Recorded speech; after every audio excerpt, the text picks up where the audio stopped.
Hello students, मेरा नाम सरप्रीत कौर है और आज हम क्लास 10th मैथमेटिक्स का चैप्टर 8 जिसका नाम है इंट्रोडक्शन टू ट्रिग्नोमेट्री के एग्जांपल्स करने वाले हैं। आज हम एग्जांपल्स ऑफ एक्सरसाइज 8.1 कर रहे हैं। हमने ऑलरेडी 3 वीडियोस पहले बना दिए हैं जिसके अंदर हमने इंट्रोडक्शन ऑफ एक्सरसाइज 8.1 को कवर किया था। तो अगर आपने वो नहीं देखी है तो आप जाके देख सकते हैं। ओके, तो हम स्टार्ट करते हैं with the examples of exercise 8.1। आज की वीडियो में हम एग्जांपल 1 ओनली देखेंगे, देन बाकी और वीडियोस आएंगी जिसके अंदर हम एग्जांपल 2 से लेके 5 तक कवर करेंगे। ओके, तो स्टार्ट करते हैं with example 1 of exercise 8.1। Example 1 क्या कह रहा है? Given tan a is equal to 4/3। हमें tan a की वैल्यू दे रखी है जो कि है 4/3। हमें फाइंड करना है the other trigonometric ratios of angle A. हमें बाकी के ट्रिग्नोमेट्रिक रेशियोज निकालने हैं ऑफ एंगल ए। जब भी हम ट्रिग्नोमेट्रिक रेशियोज की बात करते हैं तो ट्रिग्नोमेट्रिक रेशियोज हम कितने एंगल्स होते हैं? 6।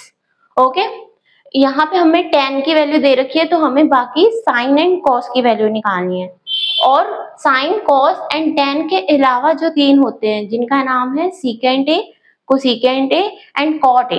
ओके, वो जो होते हैं वो इनवर्स होते हैं। जैसे कोसिकेंट ए जो होता है वो साइन का इनवर्स होता है, एंड सीकेंट ए जो होता है वो कॉस का इनवर्स होता है, एंड कॉट ए जो होता है वो टैन का इनवर्स होता है। ओके, तो अगर हम साइन एंड कॉस की वैल्यू निकाल लें और हमें टैन की तो दे रखे है ऑलरेडी, तो हम बाकी के 3 जिनका नाम है सीकेंट, कोसिकेंट एंड कॉट, उनकी वैल्यू हम निकाल सकते हैं। ओके, तो स्टार्ट करते हैं विद द सॉल्यूशन। सॉल्यूशन में सबसे पहले हम एक राइट एंगल ट्रायंगल बनाएंगे क्योंकि हम ट्रिग्नोमेट्रिक रेशियोज की बात कर रहे हैं और ट्रिग्नोमेट्रिक रेशियोज जो होती है वो राइट ट्रायंगल पे लगाई जाती है। ओके, तो राइट ट्रायंगल बनाएंगे जो कि होगा ABC और राइट एंगल होगा ये ट्रायंगल एट पॉइंट B। हमने ये बना लिया राइट ट्रायंगल जो कि B पे 90 डिग्री है। This angle is 90 degree. और हमें क्वेश्चन में दे रखा था कि tan A means angle A की बात हो रही है। हम यहाँ से भी देख सकते हैं कि ट्रिग्नोमेट्रिक रेशियोज जो है हमें निकालनी है एंगल A की, मींस हम इस एंगल की बात कर रहे हैं। तो सबसे पहले तो हम बेस, परपेंडिकुलर एंड हाइपोटेनस देख लेते हैं कि वो कौन कौन से साइड होंगी। अगर आपने प्रीवियस वीडियोस देखी होंगी तो आपको पता होगा जब भी हम किसी एंगल की बात करते हैं और जो उसकी साइड जो कि एडजेसेंट होती है उससे, उसको हम कहते हैं बेस, और जो फेस करती है ऑपोजिट, ठीक है, इसके एकदम सामने वाली, उसको कहते हैं परपेंडिकुलर। तो हम यहाँ पे एंगल ए की बात कर रहे हैं और ये साइड ए बी साइड जो है वो एडजेसेंट है या उसको टच करती है, पार्ट है एंगल ए की, तो हम इसको कहेंगे बेस एंड ऑपोजिट वाली को कहेंगे परपेंडिकुलर। और जो लॉन्गेस्ट साइड होती है उसको कहते हैं हाइपोटेनस। तो ये हो गया हमारा बेस, ये परपेंडिकुलर एंड ये हाइपोटेनस। तो हमने ये तो निकाल ली। अब हमें क्वेश्चन में क्या दे रखा है? tan A की वैल्यू। ओके, तो हमने जो वो किया था, एक टेबल किया था, अगर आपको याद हो हमने एक ट्रिक की थी ट्रिग्नोमेट्रिक रेशियोज के फॉर्मूलाज को याद करने की, जो कि थी पंडित बद्री प्रसाद हर हर बोले। तो उसके अंदर हमने tan थीटा यहाँ पे A है, तो tan A की वैल्यू क्या होती है या tan थीटा की वैल्यू क्या होती है? वो होती है परपेंडिकुलर अपॉन बेस। जो हमारा टेबल था वो ऐसे था, पंडित बद्री प्रसाद हर हर बोले, ठीक है। यहाँ पे था sine, cos, tan, cosecant, secant और कॉट। ऊपर से देखते थे तो साइन की वैल्यूज आती थी, कॉस की और टैन की। नीचे से देखते हैं तो इनके इनवर्स की, means cosecant, secant and cot. तो हमें टैन की चाहिए, तो टैन की हमारी क्या होगी? यहाँ पे tan A ले रखा है, जनरली हम tan थीटा से हम एंगल को डिनोट करते हैं, तो वो क्या होती थी? Perpendicular upon base. तो हमने यही लिखा है tan A की वैल्यू जो होती है हमें पता है परपेंडिकुलर अपॉन बेस। ओके, तो इस ट्रायंगल में देखेंगे राइट ट्रायंगल में कि परपेंडिकुलर एंड बेस कौन सी साइड्स हैं। परपेंडिकुलर हमारी है BC एंड बेस है हमारी AB। तो हम लिखेंगे BC अपॉन AB। और हमें tan a की वैल्यू दे रखी थी क्वेश्चन में 4/3, तो हम ये भी लिखेंगे।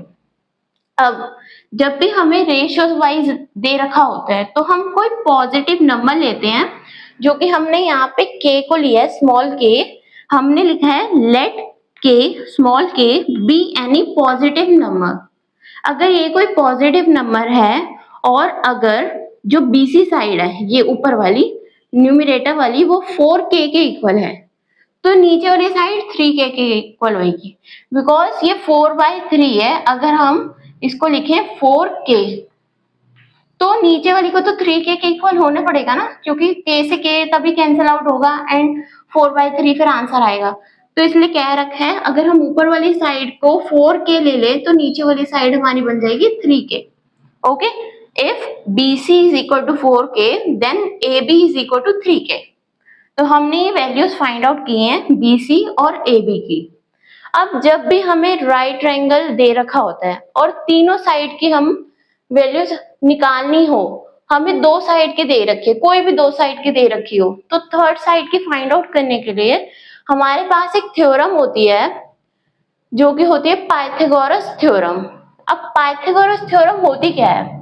पाइथागोरस थ्योरम कहती है जब भी हमें कोई राइट ट्रायंगल दे रखा हो तो जो हाइपोटेनस का स्क्वायर होता है वो परपेंडिकुलर के स्क्वायर प्लस बेस के स्क्वायर के इक्वल होता है, इन दोनों के सम के इक्वल होता है, इन दोनों के स्क्वायर्स के सम के इक्वल होता है इसका स्क्वायर।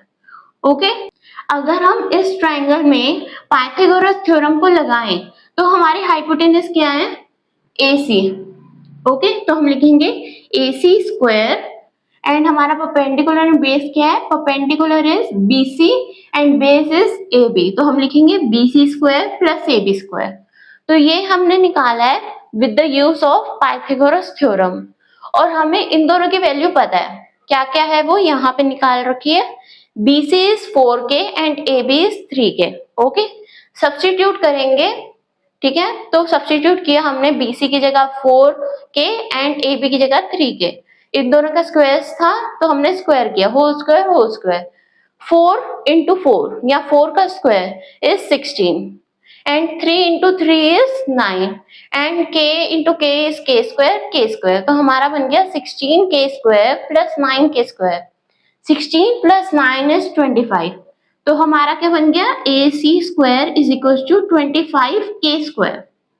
अब दोनों साइड स्क्वायर है, अंडर रूट लेंगे दोनों साइड, तो AC होल स्क्वायर ये कैंसिल आउट हो जाएगा, खाली AC बच जाएगा, और 25 का अंडर रूट जब हम लेते हैं तो वो होता है 5 के equal. 5 into 5 is 25 and k into k is k square. So हमारा AC की वैल्यू क्या आ गई? हमारी AC की वैल्यू आ गई है 5k। तो हमारे पास तीनों साइड्स की वैल्यू आ गई है, AB की भी आ गई है, BC की भी आ गई है एंड AC की भी आ गई है, जो कि है AB की है 3k, BC की है 4k एंड AC की है 5k। तो हमने ये वैल्यूज निकाल ली है। अब हमारा बस लास्ट काम रहता है जो कि है ट्रिग्नोमेट्रिक रेशियोज निकालना। तो हम इस टेबल को यूज करके ट्रिग्नोमेट्रिक रेशियोज निकालेंगे। ओके, नेक्स्ट स्लाइड पे देखते हैं। हम निकालेंगे साइन, कॉस और tan की हमें ऑलरेडी दे रखी है, बाकी बस इनवर्स करके हम लिख देंगे cosecant, secant and cot. Okay, अब हम देखते हैं ट्रिग्नोमेट्रिक रेशियोज। ठीक है, हमने सिंप्लिसिटी के लिए कि हमें बार बार पीछे जाके ना देखना पड़े, हमने AB, BC एंड AC की वैल्यू यहीं लिख ली है। ठीक है, AB की वैल्यू थी 3k, BC की थी 4k एंड AC की थी 5k। अब हम बाकी के ट्रिग्नोमेट्रिक रेशियोज निकाल रहे हैं। हमने लिखा है therefore the other trigonometric ratios are. ठीक है, हम पहले तो ये टेबल देख लेते हैं। टेबल का यूज करके हम निकालेंगे साइन और कॉस की, ठीक है, sign A and cos A की वैल्यू, ट्रिग्नोमेट्रिक रेशियो। बाकी जो कोसेकेंट ए, सीकेंट ए और कॉट ए है वो तो इनवर्सेस हैं तो वो निकल जाएंगे। तो हम सबसे पहले ये टेबल देखते हैं, वही पंडित बद्री प्रसाद वाला। तो क्या होता है ये? पंडित बद्री प्रसाद हर हर बोले। ओके, ये मैंने पहले लिखा है। साइन की वैल्यू जब देखते हैं तो क्या होती है? Sine theta is equal to perpendicular upon hypotenuse, cos theta is equal to base upon hypotenuse, tan theta is equal to perpendicular upon base, and cosecant की हाइपोटेनस अपॉन परपेंडिकुलर, सेकेंड की hypotenuse upon base, and cot theta की base upon perpendicular. अब हम इस table का use करके निकाल लेते हैं साइन ए की वैल्यू। तो साइन ए की वैल्यू हम इस टेबल को यूज करके निकाल लेते हैं, वो क्या है, परपेंडिकुलर अपॉन हाइपोटेनस। तो परपेंडिकुलर अपॉन हाइपोटेनस, परपेंडिकुलर क्या है, इस ट्राइंगल का BC and hypotenuse is AC, तो हम लिखेंगे BC upon AC, BC upon AC। अब BC की वैल्यू क्या है, यहाँ से देखो 4K, एंड AC की है 5K, तो हमने लिख दिया 4K अपॉन 5K। K से K कैंसिल आउट हुआ तो बचा 4 अपॉन 5। तो हमने निकाल ली अपनी फर्स्ट ट्रिग्नोमेट्रिक रेशियो जो कि है साइन A, जिसकी वैल्यू आ गई है 4/5। अब नेक्स्ट है cos A, cos theta is base upon hypotenuse, तो हम लिखेंगे बेस अपॉन हाइपोटेनस। अब इस ट्रायंगल में देखेंगे बेस क्या है एंड हाइपोटेनस क्या है। Base is AB and hypotenuse is AC, तो हम लिखेंगे AB upon AC। What is the value of AB, यहाँ से देखिए 3K and AC is again 5K, तो 3K अपॉन 5K, K से K अगेन कैंसिल आउट करेंगे तो आएगा 3 अपॉन 5। हमने sine A and cos A की वैल्यू निकाल ली। हमें tan A की वैल्यू ऑलरेडी दे रखी थी क्वेश्चन में, जो कि है 4/3, 4/3। अब हम निकाल सकते हैं इन तीन का यूज करके cosecant A, secant A and cot A। Then हमारी कंप्लीट हो जाएंगी सारी की सारी ट्रिग्नोमेट्रिक रेशियोज। तो सबसे पहले कोसेकेंट A, कोसेकेंट A का फॉर्मूला क्या होता है, 1/sin A। तो sin A इज 4/5, जब हम करेंगे 1/4/5 तो ये इनवर्स हो जाएगा, रेसिप्रोकल हो जाएगा, तो आंसर आएगा 5/4। ऐसे ही सेकेंड A की देखें तो क्या होती है definition, 1/cos A। cos A की वैल्यू थी 3/5, तो इसकी वैल्यू हो जाएगी, रेसिप्रोकल कर देंगे 5/3। ऐसे ही cot A की वैल्यू देखें क्या होती है, 1/tan A, tan A की वैल्यू थी 4/3, तो इसकी हो जाएगी 3/4। तो by this our answer is complete. ठीक है, एग्जाम्पल 1 हमारा कंप्लीट हो गया। हमने सारी की सारी ट्रिग्नोमेट्रिक रेशियोज निकाल दी हैं of angle A in triangle ABC। Okay, I hope आपको समझ में आया हो। अब हम नेक्स्ट वीडियो में देखेंगे इसका example number 2। Okay, thank you so much for watching.